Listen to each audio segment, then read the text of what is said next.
A puro peronismo. Los viernes a las 19 en Caput. Radiocaput.com. Estás conectado. Estás en Caput. Y la culpa no era mía, ni dónde estaba, ni cómo vestía. Somos nosotras. Soy la que pinta graffiti pidiendo justicia por todas sus amigas. Somos todas. No soy de sangre combativa, mi cuerpo soberana voy rimando. Somos nosotras. Tanto que siente eufórica antes que histérica histórica. El programa de Nelly Minchersky en Caput, con la participación de Andrea Cuellar Camarena. Somos nosotras. Los martes a las 16 en Caput.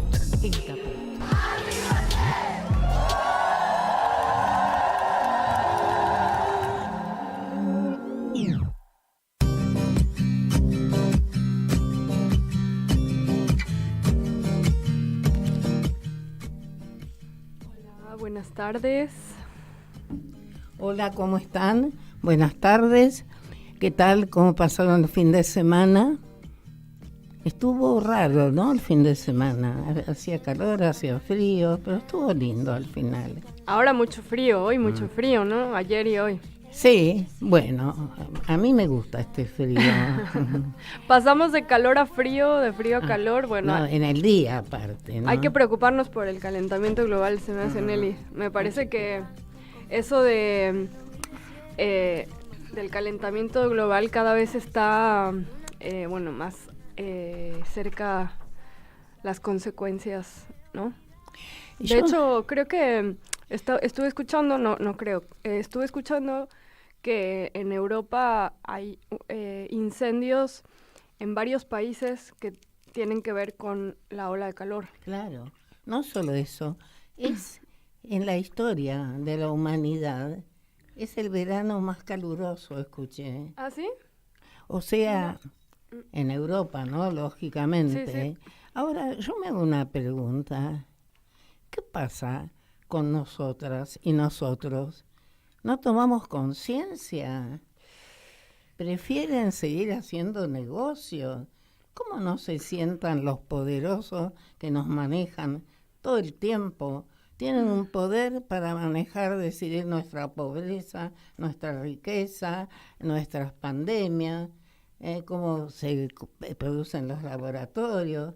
Deciden sobre todo. ¿No piensan que si el mundo explota, ellos también explotan?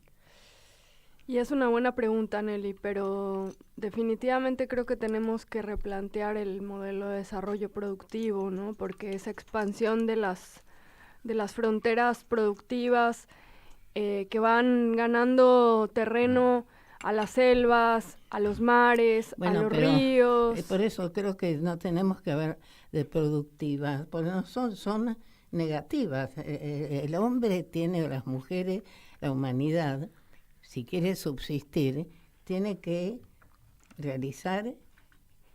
utilizar los frutos de la naturaleza y ver cómo los explota o los utiliza para un mejor vivir, no para un mejor morir. Y bueno, por eso decía, replantearnos el sistema de producción, ¿no? Porque ese sistema de producción actual masivo que sobreexplota la tierra para la soja, para la ganadería, evidentemente está generando fuertes consecuencias en el ambiente, ¿no? En la flora, en la fauna y bueno, en el clima en general, que además ahora tiene consecuencias y un impacto en los seres humanos, que no estamos separados de la naturaleza. Pero cualquiera sean las creencias, yo no creo que ninguna religión tenga dioses que amparan esta destrucción de la humanidad. No, pero sí el dios dinero. Ah, bueno, pero yo hasta ahora pensaba que cuando se elige un dios, es un dios bueno, ¿no? Es un sinónimo de caritativo, de caridad, de solidaridad. de un Dios vengativo. Yo creo que acá se han aliado con el diablo más que con el Dios, ¿no? Totalmente, sí, totalmente. Y creo que, bueno, como parte de las agendas de esta campaña está en agenda, ¿no? El tema del ambiente, lo están planteando los candidatos, las candidatas lo están poniendo sobre la mesa, ¿no? Que cuál va a ser, cuáles son los proyectos que desde Argentina las diputadas, los diputados, senadoras, senadores van a votar, y, bueno, también gobernadoras y gobernadores, ¿no? Porque en el caso de Argentina, el tema de los recursos naturales tiene una definición provincial, no nacional. Entonces... Bueno, eso es una de las grandes fallas de la Constitución de 1994, ¿no? Sí, creo Eso que sí. que pasa cuando quienes actúan en política, a veces con buenas intenciones de lograr consensos, resignan algunos principios. Y en eso hay que tener un gran límite, ¿no? Y sí, porque creo que los gobernadores, las gobernadoras tienen un poder que es bastante limitado frente a una empresa transnacional minera, canadiense, por ejemplo, frente a una empresa que quiere, utilizar o extraer algún recurso.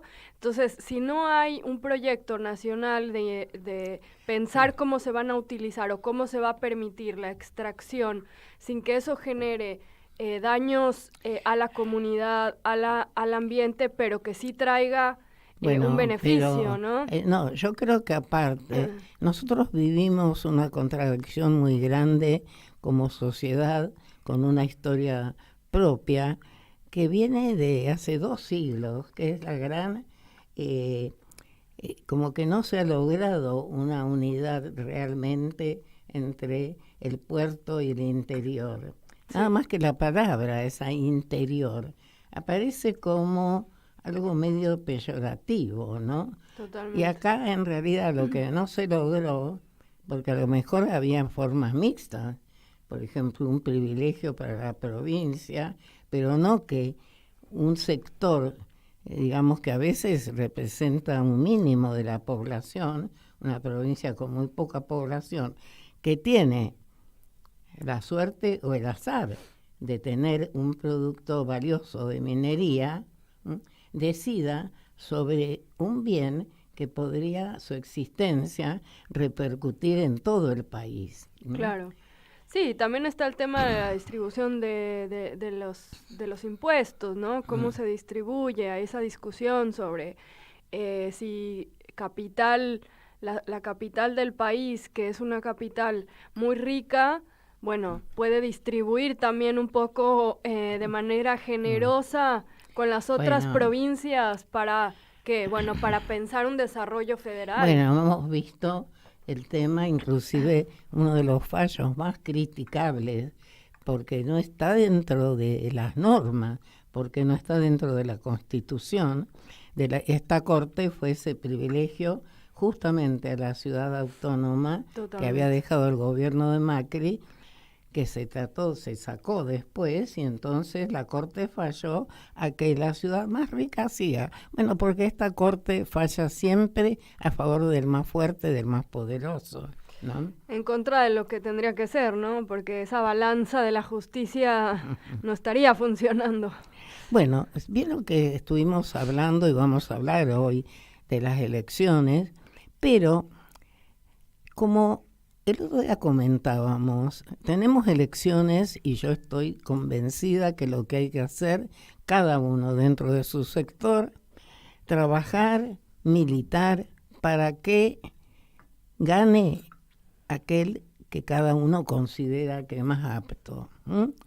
Los discursos son muy complejos y penosamente hay un discurso de ciertos sectores de la oposición al gobierno nacional que tiene un proyecto de construcción, de destrucción, y otro sector que habla, como por ejemplo, ayer escuchaba un candidato para el jefe de la Ciudad Autónoma de Buenos Aires que hablaba de educación y de todo eso, como si el gobierno de Rodríguez Larreta, de Horacio Rodríguez Larreta, no estuviera en el poder hace décadas ya. Claro, ¿no? como las deudas de la educación sea, pública en Cava, Que siendo... no solamente deudas, pero deudas o posiciones, diríamos, que no son ocultas.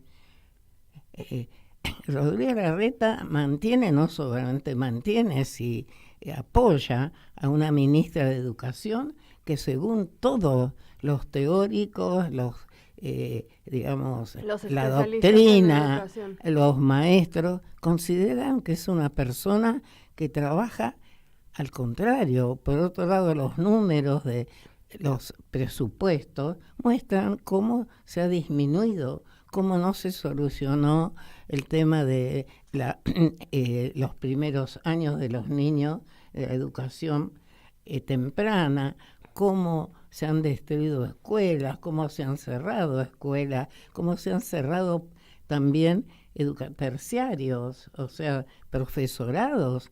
Entonces, cómo se ha hecho una cosa de persecución, juicios a los padres. Parece que se olvidaron de la Convención de los Derechos del Niño y sancionaron porque los adolescentes ejercieron el derecho a la agrupación, el derecho a la protesta, que está protegido constitucionalmente. Entonces me llama la atención, por eso después vamos a seguir hablando.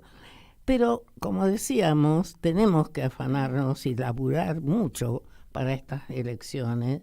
No podemos perder todo lo que se ganó en estos años, pero hay que seguir trabajando, hay que seguir creando cosas. Y ayer hubo un acontecimiento muy interesante. Hubo una presentación de una diputada, una joven diputada, la diputada Vanessa Siley, que presentó un proyecto de ley que crea secretarías, escuchen bien, secretarías dentro de los juzgados de ejecución penal. ¿Qué son estos juzgados de ejecución penal? Lo vamos a escuchar en un momentito. Y este proyecto es muy interesante porque la doctora Vilma Visilia lo va a escuchar mucho mejor de lo que yo lo puedo explicar, porque son los juzgados que se ocupan de qué pasa cuando se dictó una sentencia. Y vamos a trabajar sobre los casos de violencia, sobre todo. Por eso quiero que nos escuchen bien, amigas, compañeras, mujeres, porque tiene que ver mucho con esto de qué hablamos cuando hablamos de violencia de género. Sí, creo que es fundamental el proyecto que presentó la diputada Vanessa, porque como señalas, Nelly, bueno, en esa etapa del proceso se necesita un acompañamiento, ¿no?, de personas especializadas en la temática, ¿no?, un acompañamiento, un asesoramiento especializado y bueno, de ahí que hubiera un propio reclamo de los juzgados, de las áreas, de las propias áreas de ejecución penal para que se presente este proyecto y que, bueno, que podamos tener esa área en la cual se hace un acompañamiento a las víctimas, también, digamos, también un acompañamiento en el sentido de lograr que ese acceso a la justicia, bueno, sea efectivo, ¿no? Ese acceso a la justicia que está en la legislación. Y para eso, bueno, vamos a llamar, ya está en línea, Chino. Sí, ya está en línea Vilma Visilia. Doctora Vilma Visilia, sí. Bienvenida. Hola, ¿qué tal? Muchas gracias por esta convocatoria. No, quisiera que nos expliques primero a la audiencia, porque esta es una de las formas que consideramos cuando hablamos de reforma judicial feminista, de acercar a les juezas a la población, que todo el tema tribunales no sea algo ajeno, que no sea el derecho como algo que está en la estratosfera y del cual no se puede apoderar y empoderar las personas. Entonces, por favor, primero, ¿qué hace una jueza que se dice jueza de ejecución penal? ¿Qué quiere decir?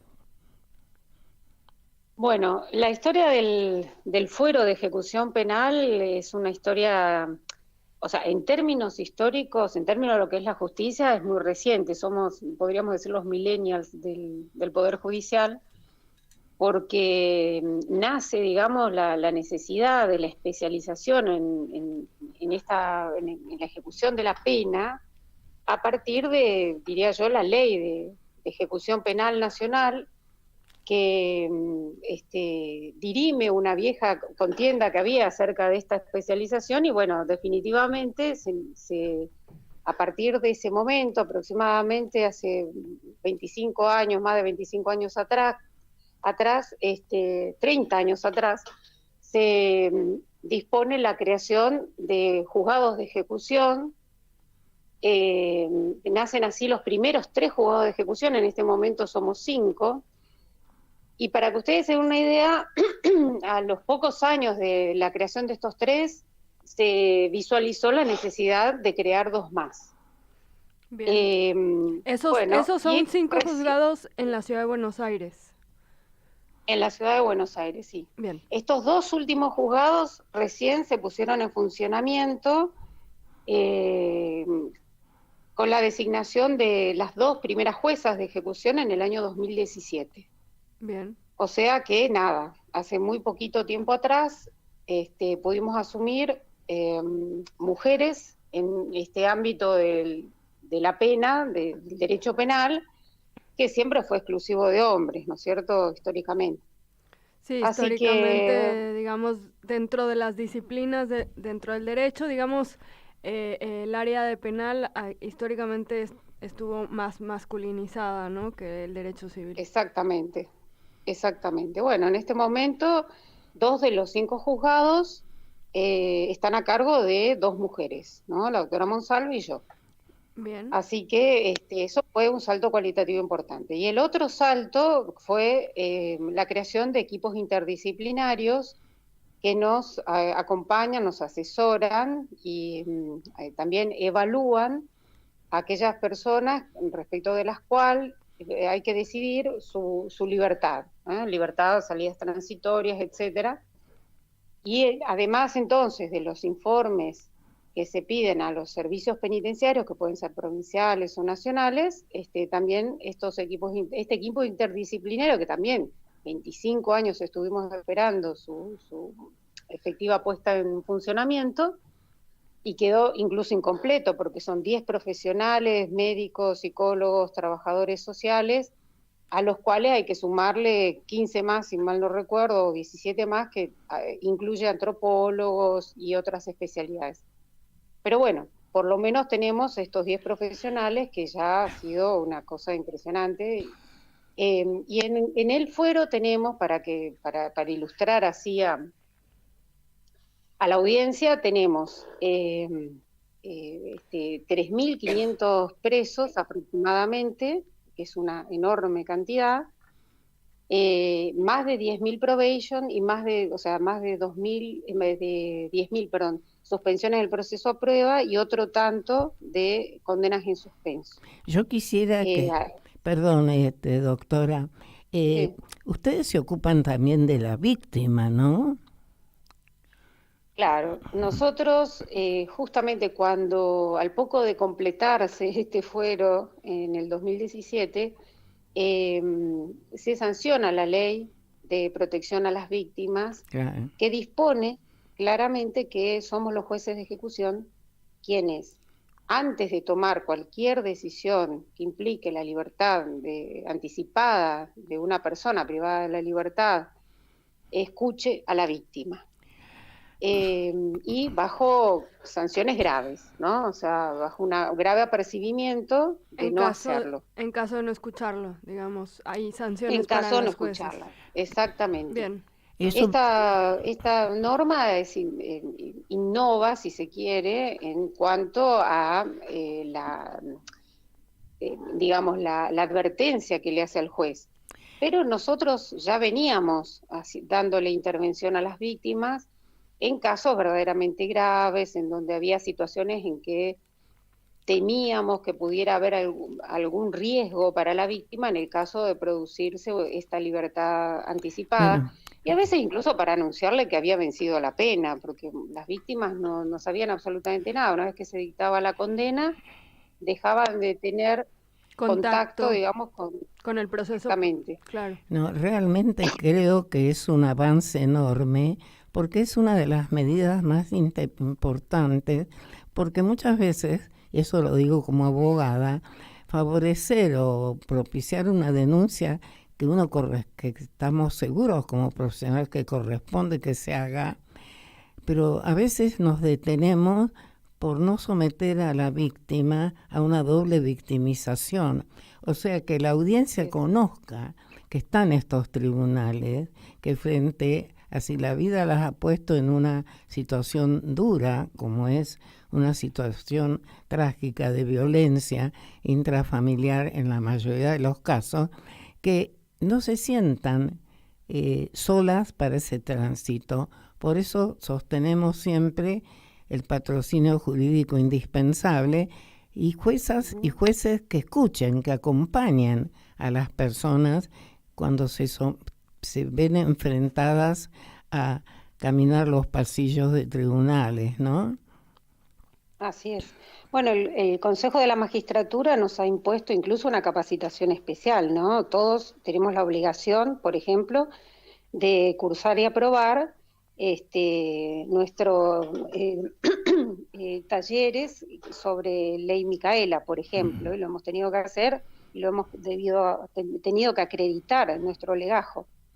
Eso me parece que es un paso importante para poder comprender lo que significa, en el caso de violencia de género, el círculo de violencia que aparece muy cuestionado, digamos, dentro de los ámbitos, de todos los ámbitos, incluso también de los medios, en donde siempre se plantea que la víctima es la culpable de dejarse someter, de dejarse llevar por el victimario, por quien resulta ser aquel que la coloca en esa situación de violencia. Claro. Y esclarecer que el círculo de violencia no es algo que depende de la víctima, es clave a los efectos de poder entonces adentrarnos en llevar un proceso penal. Y poder determinar medidas protectorias, verificar si existe la posibilidad entonces de la libertad de aquellos que se encuentran en condiciones de poder obtenerla, ver qué se puede hacer entonces con la víctima, etcétera. En ese sentido, la secretaría que se creó, que se ha presentado este proyecto, ¿no? Lo presentó la diputada Vanessa Siley, es sumamente importante, porque no solamente se corresponde con esta ley de protección de las víctimas, la ley de protección a la integridad física de las mujeres, que es anterior, y otra legislación y otras convenciones internacionales, quizás podríamos decir que responde hasta un mandato, ¿no? Normativo en ese sentido. Sí, es un mandato constitucional. Exactamente, la Argentina. Sino que además, que además es interesante destacar que la integración de esas secretarías va a estar a cargo de personal especialmente capacitado en materia de género, ¿no? Que además son trabajadores sociales, psicólogos o psicólogas, y todos aquellos que pertenezcan al Poder Judicial con especial versación en la materia, habiendo aprobado, por supuesto, todas estas capacitaciones que les mencioné. Ahora, algo que me intriga, perdona, doctora, en nuestro país, a diferencia de otros como España, la violencia, así digamos, que no alcanza la tipificación de un delito penal, valga la redundancia, no es delito. A ustedes, por ejemplo, también les llegan los que es contravenciones, por ejemplo, hostigamiento, lo que está en el campo de los juzgados de la ciudad, no son. Nosotros no tenemos esa competencia, pero tenemos centenares de amenazas, y además dentro de los que serían delitos pequeños, no solo las amenazas agravadas, lesiones leves, lesiones graves, homicidio grave de tentativa, digamos femicidio, sino que además tenemos todo lo que es violencia sexual, todo abuso. Exactamente. Y además, donde todos sabemos que el 90 y pico % de las víctimas siempre son mujeres y por lo general jóvenes, ¿no? Niñas. Y además de eso, también lo que tenemos son los incumplimientos por parte de aquellos que tienen medidas restrictivas, etcétera, que al violarlas incurren también en la comisión de un nuevo delito. Y eso es así que en este momento en cárceles hay una población de personas privadas de la libertad por ese tipo de hechos. O sea que eso también quisiera que la audiencia tome debida cuenta de que el incumplimiento, o sea, la violación de las medidas restrictivas, etcétera, también trae como consecuencia la cárcel. O sea, supongamos que se da tan a menudo que leemos en los diarios, que porque si no se aclara esto, aparece como la justicia como muy, en fin, muy poco eficaz, ¿no? Violan, porque es un acto que se da con habitualidad, diríamos yo, de la violación, supongamos, de las medidas de restricción al acercamiento. Exactamente, de contacto, de acercamiento, a través incluso de interpósitas personas, no solamente el ofensor de primera mano, sino que a través de otros que produce amenazas o hostigamientos, etcétera, tal. Bueno, todo eso va siendo atendido a través de OTP, que es un espacio, digamos, que tenemos que rescatar, y ahora estas secretarías que podrían colaborar grandemente justamente en servir como una vía de acceso a la justicia, ¿no? Que las personas que tienen esta problemática entiendan que ese es un lugar en donde pueden ser asesoradas o pueden recibir, digamos, información y la derivación a un asesoramiento, como decían ustedes, como por ejemplo lo brinda Cenavid, ¿no? El Centro de Asistencia a las Víctimas, que fue creado en la misma ley de protección a las víctimas, y que para nosotros es esencial en este momento, porque el Centro de Atención a las Víctimas no solamente asiste, sino que asesora legalmente, pone abogados, y ellos concurren, profesionales de la salud, psicólogos o trabajadores sociales, conjuntamente con los abogados, asisten a la víctima incluso en el momento en que la víctima decide ser escuchada por un juez o una jueza. Porque cuando nosotros la noticiamos de que tiene el derecho de ser escuchada, hay muchas víctimas que no pueden, hay muchas víctimas que no saben cómo, y hay muchas víctimas que quieren. Y entonces le damos en un momento en que la noticiamos de que tiene esa oportunidad, le hacemos saber que pueden contar con Cenavid, por ejemplo, para poder recibir esa información y estar debidamente acompañadas al momento de la audiencia. Ahora, son muy pocos los juzgados, ¿no? Somos 5 juzgados, sí. No, por eso digo que uno de los problemas graves que tenemos es que leyes tenemos, sino que tenemos o no tan buenos operadores como ustedes, que están renovando y además con un aire de juventud, de derechos, con una formación académica diferente, que trabajan con perspectiva de género. ¿Cómo hacemos para difundir más, para que las mujeres se empoderen de sus derechos? Porque estamos luchando contra una herencia del patriarcado, de una herencia que se va perpetuando, deja de ser herencia, pues se incorpora, ¿no?, a la población. Bueno, yo las escuchaba recién y que estaban hablando sobre la de educación y bueno, de cómo es necesario sostener las escuelas y tal. Bueno, un recurso enorme ha sido la ESI, ¿no? Claro. La ESI, porque nosotros tenemos muchísimas denuncias que vienen de la mano de las maestras, que vienen de la mano de los educadores, a partir de una ESI. Es decir, después de que los niños escuchan a esas personas, digamos, especialmente preparadas para poder hablar con ellos sobre educación sexual, identifican en ese adulto que supuestamente los tiene que proteger ese comportamiento del que les están hablando, y dicen, levantan la mano y dicen, eso me lo hace mi abuelo, o piden hablar después con la maestra y les explican las cosas que pasan en su casa, o de amigos, o de situaciones de esa naturaleza. Yo he tenido, he leído varios casos de jurisprudencia que parte de que en la clase de sí, una niña, es un caso muy trágico, que termina suicidándose, que se pone a llorar en la clase de educación sexual. Y creo que 2 o 3 casos he leído así.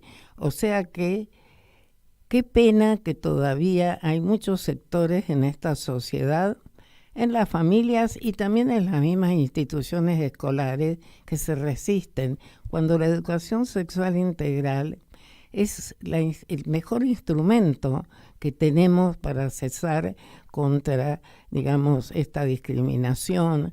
Y todavía en una sociedad como esta, el otro día salió un fallo, una sentencia incontravencional que condenó 20 años, un caso muy excepcional por la competencia, a un señor profesor que estaba abusando hace años de niños de 7º grado, 6º, que se había convertido en el profesor amado y respetado por la comunidad, y mientras los niños no se animaban por vergüenza, por miedo a que no les crean, por ser después catalogado de mariquita, de lo que fuera.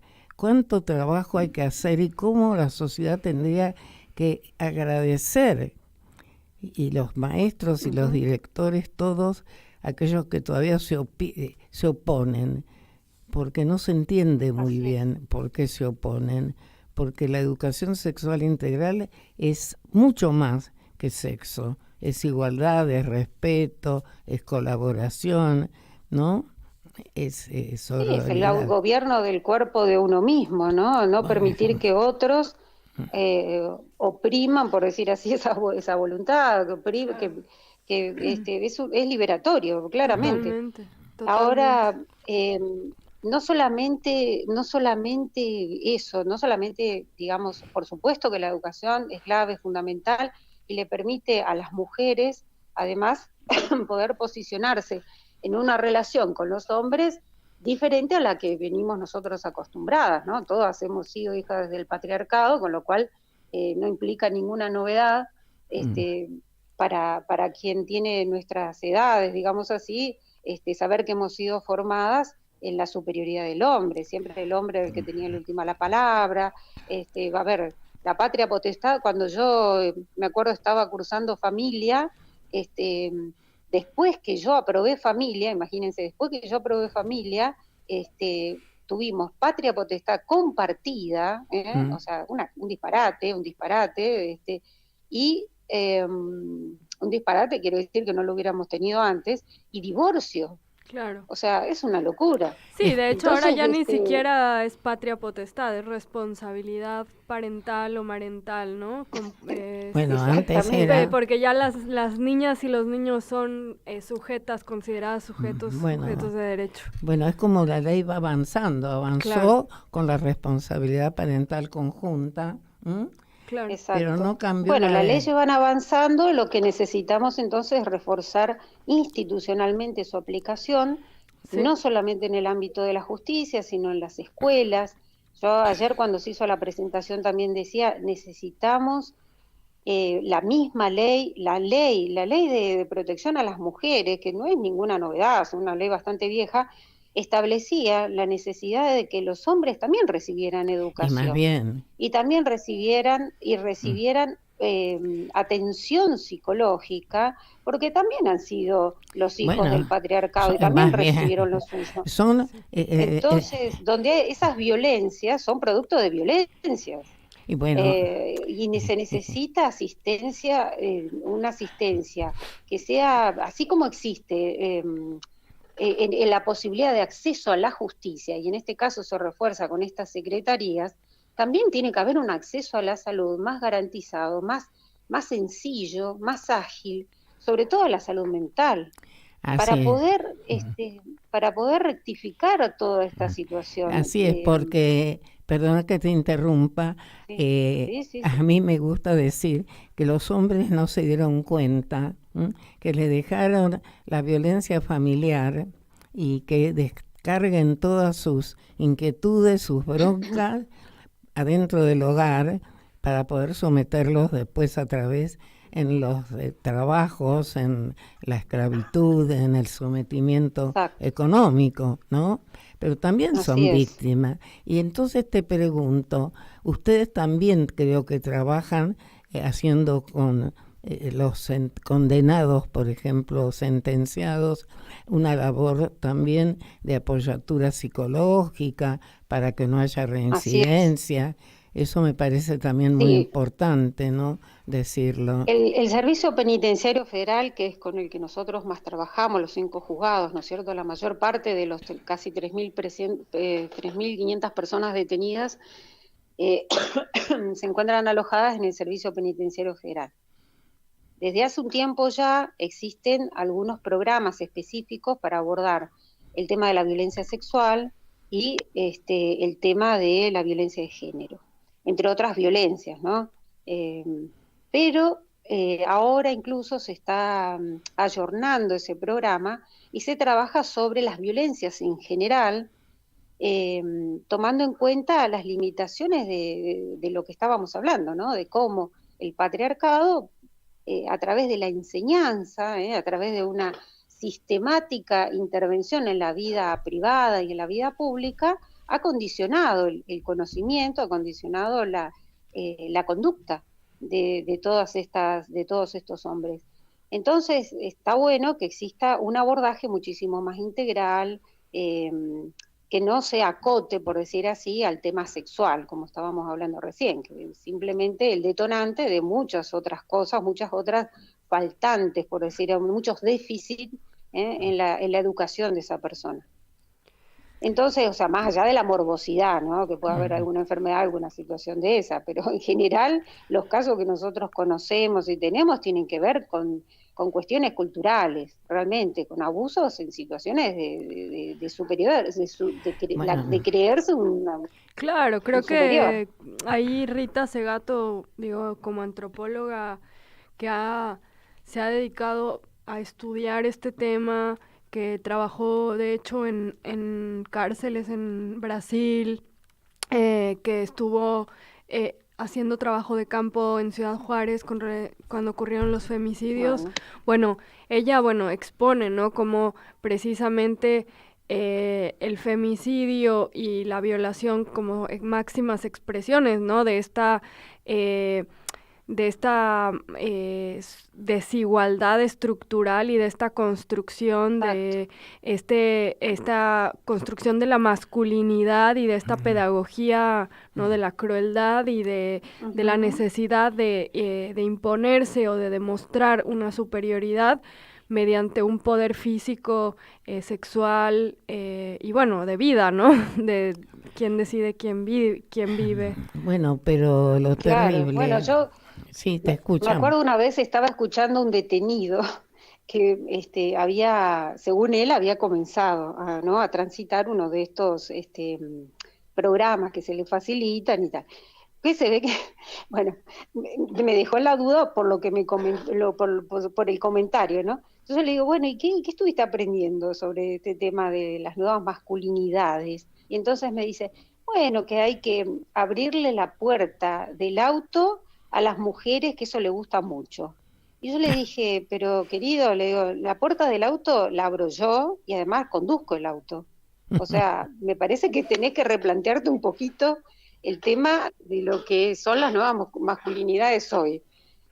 Ese es el tema, que hay un desconocimiento tan enorme, Bueno, tan enorme de lo que es la mujer hoy. Perdón, doctora, Sí. yo tengo un librito con jurisprudencia penal de antes, digamos, casos antes del 2012, de cuando se incorpora el nuevo tipo de femicidio. Y las sentencias también son aberrantes, las cosas que invocaban. Muchas veces lo Sí, que tal yo cual. había aprendido que era un agravante de la pena, por ejemplo, me acuerdo de un caso que decía, bueno, tenía el revólver, pero él era profesional, por eso lo tenía, era comisario. O bueno, pero la mujer también. Las cosas, porque nos han considerado objeto. Yo creo que ese es el tema. Y entonces propiedad. Exacto. O sea, así Exacto. Sí, como era el viejo concepto de familia, Y bueno, ¿no? Estábamos más o menos a la altura de los animales de la casa, por eso. los niños, Y los ¿no? niños, Éramos todo parte de... sí. todas las corrientes que se oponen a la ESI tienen la consigna, los niños son nuestros, los niños son de nadie. O sea, hay Exacto. algo para revertir, porque no nos olvidemos que somos medio incapaces, todavía no nos creen o nos ponen que tenemos un cerebro, que le ponemos a los niñitos un chip en la cabeza con el síndrome de alienación parental, no nos creen las denuncias de abuso.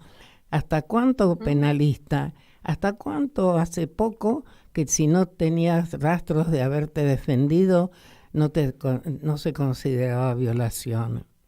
O sea, No, por una supuesto, el carga tema del consentimiento. histórica, así es. Hoy me gustaría mucho para contarle a la audiencia, ojalá que este proyecto salga, ojalá que no siga la oposición obstaculizando proyectos que son positivos para todo el mundo. Ojalá que se concrete esto. Y hasta ahora, por ejemplo, ¿alguien puede ir al juzgado si no sabe qué hacer, está desorientado? Sí, por supuesto, por Entonces, supuesto. ¿y dónde están ustedes? Por supuesto, a ver, nosotros, eso es lo que quería contarles. Nosotros le hacemos saber a las víctimas que están vinculadas a algún expediente, porque nosotros lo que recibimos son ya condenados o personas, en el caso de las probation, sujetas al cumplimiento de determinadas reglas de conducta durante un plazo bastante largo, ¿no?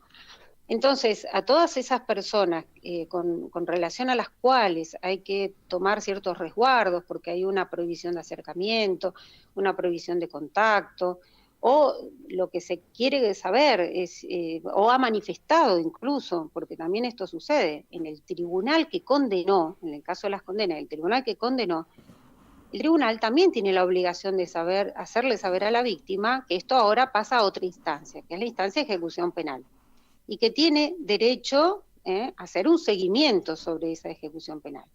La víctima, perdón, la víctima no es parte, pero sí tiene que estar perfectamente informada y tiene que tener la posibilidad de acceder al juzgado y poder contar cuáles son las dificultades con las que se está encontrando durante este periodo. Por ejemplo, que sigue siendo amenazada desde la cárcel.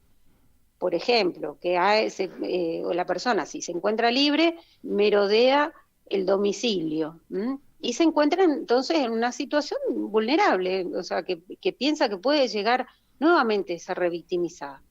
Bueno, en esos casos viene al juzgado y nosotros la ponemos en contacto con Cenavid.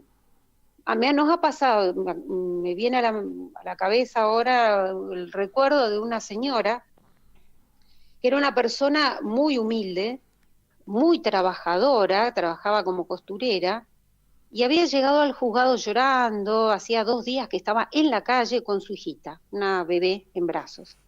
Entonces nos cuenta que la persona esta lo había, su pareja, digamos, la vivía castigando, bueno, tenía en ese momento una condena con nosotros, que nosotros estábamos controlando tenía una condena de ejecución condicional. Quiere decir que no estaba efectivamente preso, sino sujeto a ciertas reglas de conducta. Entonces, bueno, nosotros le dijimos que la verdad que era genial que estuviera en el juzgado, que pudiera contarnos lo que estaba pasando y que nosotros le podíamos ofrecer medidas protectorias. Entre ellas, una medida cautelar que consistía en excluirlo a él del hogar y que ella pudiera volver con su hijita. Entonces ella en ese momento nos dijo que no podía volver a ese hogar, que estaba mal, que no confiaba en nada ni en nadie, que estaba desesperada, y había recibido en ese momento la contención de la iglesia, no sé muy bien, no nos quiso decir ni siquiera de qué iglesia, pero bueno, un refugio donde ella podía estar. Entonces yo lo que le pedí nada más era que, si bien nos había hecho saber todo esto y nosotros íbamos a tomar intervención en el asunto, etcétera, que fuera a Cenavid, que se permitiera la posibilidad de ser asesorada, de ser asistida. Bueno, y fue. Al mes aproximadamente vuelve otra mujer completamente empoderada y me reclama esas medidas que le habíamos ofrecido en ese momento. Y así se hizo. Dispusimos la exclusión del hogar, por supuesto tomamos mayores recaudos con relación al acercamiento de esta persona, bueno, toda una serie de medidas que hubo que tomar, y le dimos intervención a un juzgado civil. Eso quiero que la gente que está escuchando lo entienda. Estas medidas se pueden tomar, estas medidas se pueden llevar adelante. Y no solamente intervenimos nosotros de los juzgados penales, sino también los juzgados civiles. Oye, ¿me podés darnos la dirección de la institución que mencionaste? Del Cenavid. Cenavid. Ajá, Cenavid. ¿Dónde? Cenavid es sí. En este momento están la dirección es en Puerto Madero, pero si busco la dirección, se puede llamar también a cualquiera de los teléfonos que se habilitan para los casos de violencia de género y los conectan con Cenavid. Así que no hay, sí. No hay ningún obstáculo. Ahí estaba buscando en internet para que... Oíme, Cenavid, ¿cómo es una sigla de...? Claro, es el Centro de Asistencia a las Víctimas de Delitos del Ministerio de Justicia y Derechos Humanos de la Nación. Exactamente. Claro. Depende del Ministerio de Justicia de la Nación, exactamente. Pero se accede a través de los teléfonos que se habilitan, el 147, o sea, todos los teléfonos acá habilitados. En internet dice línea 149 las 24 horas, los 365 días del año. Exactamente. Y también está un correo, Cenavid, o sea, CE de centro, Navid con B corta, @jus.gov.ar, cenavid@jus.gov.ar. Y después, bueno, también puedes, acudir, acercarse, ¿no? Personalmente a la dirección del... Acá no dice exactamente la dirección en internet, dice llamanos a la línea 149. Exacto, hay que llamar al 149. Bien. Por el 149 la derivan y va a ser perfectamente atendida, muy bien asesorada por los profesionales que trabajan en el lugar, los y las profesionales que son psicólogas, abogados, etcétera, trabajadores sociales, muy comprometidos, digamos, muy consustanciados, digamos, con esta temática, con una gran experiencia ya, porque todos hemos hecho experiencia juntos al andar, porque en el año 2017 arrancamos justo los últimos juzgados y ellos. Claro. Así que ha sido un proceso de aprendizaje para todas y para todos. Exactamente. Y se ha hecho muchísimo durante todo este tiempo. Por eso ahora con este reforzamiento de las secretarías creo que vamos a pasar a otro nivel. Muchas gracias, Vilma, porque es muy importante saber que la violencia es pluricausal y que las políticas públicas tienen que exigirse, ayudan, pero es un problema muy difícil y muy complejo que necesita muchísimo trabajo. Y entonces no nos tenemos que dejar ganar nada más que por lo que nos muestra la tele, que una hora nos cuenta cómo una mujer sufrió violencia y nunca nos cuentan todo lo que se ayuda y todo lo que se soluciona, ¿no? Entonces, Así es. te agradezco muchísimo toda esta difusión de derechos que damos a tu disposición, porque esta audición, igualmente, uno de los propósitos que tiene es que las mujeres dejen de pensar que no tienen derechos, que tienen derechos, que no es una caridad cuando el Estado presta, y que no vamos a aceptar nunca eso que nos dicen inclusive algunos cortesanos, mal llamados, cortesanos no sé de qué, de que no corresponde un derecho cuando hay una necesidad. Y esto no es una ocurrencia nuestra ni de los jueces, es algo que está en la Constitución.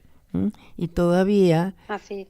Por más incumplimientos que haya, la Constitución es la estructura jurídica que nos permite sobrevivir en esta sociedad, ¿no? Así que muchísimas gracias, a disposición para ver que este proyecto, que no hemos dicho, que ha sido algo que se ha trabajado en conjunto, como todo... Se trabajó en conjunto, pero hay que reconocer el mérito de la diputada Vanessa Sile, que es quien nos ha convocado, quien ha visualizado, digamos, también esta necesidad, porque es esta necesidad que esperemos se haga derecho, que sea ley. Bueno, no, por eso. Entonces también esta conversación tiene que alentar a aquellos que trabajamos por una reforma judicial, porque ya hay juezas y jueces, y sobre todo juezas, que trabajan con perspectiva de género. Pero esto no tiene que ser el azar que me toca que la denuncia o el problema de ejecución penal me toque la doctora Visilia o quien tiene perspectiva de género. Esto tiene que ser una realidad en todas las dimensiones del Poder Judicial, ¿no? Y en todos los estados, digamos, en todos los estamentos. Así es. Bueno, así tiene que ser. Muchísimas gracias. Trabajamos en eso, estamos trabajando en eso. Por eso, y a pesar de las elecciones y por las elecciones, tenemos que seguir trabajando, poniendo nuestros granos de arena, que en realidad son mucho más que eso. Pero con esto, como decimos ahora en el Ministerio de la Mujer, movemos el mundo a las mujeres. Bueno, buenas tardes y muchísimas gracias. Gracias a ustedes, gracias a la audiencia que me escuchó con atención, que nos viene escuchando, así que bueno, gracias por todo, hasta luego. Hasta luego, muchas gracias, Vilma. Bueno, qué interesante, Nelly, qué interesante ir conociendo todo eso que hay se tanto, va avanzando. es que este problema, tenemos una situación muy dramática y que tenemos que, justamente, vuelvo con esto a las elecciones, este gobierno de estos 4 años ha tenido muchos defectos, pero ha tenido muchas virtudes, porque mucha gente, como de costumbre, que son los que operan en territorio, las que investigan, se ha seguido y se han hecho cosas muy importantes. Sí, avances institucionales importantes que dan, efectivizan los derechos, que es lo que decía ella, ¿no? Institucionalizan eso que está en la ley, le dan vida. Le dan vida y aparte otros, hoy estaba mirando en el diario, la cantidad de investigaciones que se han hecho en el país de todo orden. Desde, no sé, me acuerdo que con los desechos de la yerba mate, cómo producir hidrocarburos que no contaminen. O sea, es una nación con un gran potencial. Por eso a mí me duele cuando se habla mal del país. Es un país que para mí es mi país, pero es un país que tiene muchas virtudes de todo tipo, desde la geografía, la orografía, los ríos navegables, el clima. Entonces, pensemos el domingo, pensemos en quién nos ofrece y ha dado pruebas de que ha trabajado para el bienestar de toda la sociedad, de quienes nos han empobrecido y quienes no, quienes han defendido la escuela pública y quienes no. Eso es lo que hay que pensar cuando se emita el voto. Buena votación ya es un acto que celebramos siempre. Es una fiesta de la democracia. Es una fiesta, pero la democracia hay que dignificarla, porque el término también se está deslegitimando. Sí. ¿Y por qué? Porque se deslegitiman los gobiernos que asumen con la representación popular y después frustran, corrompen y crean un clima de antagonismo que no corresponde a la democracia. No se quiere ni se puede decir que quiero que desaparezca la oposición o el oficialismo. Eso no es el juego de la democracia. El juego de la democracia es que subsistan todos dentro de las reglas del juego del respeto, de la dignidad, de la escucha y de proyectos de construcción y no de destrucción. Hasta el otro martes, buen domingo y a votar como corresponde. Y escuchen Caput el domingo.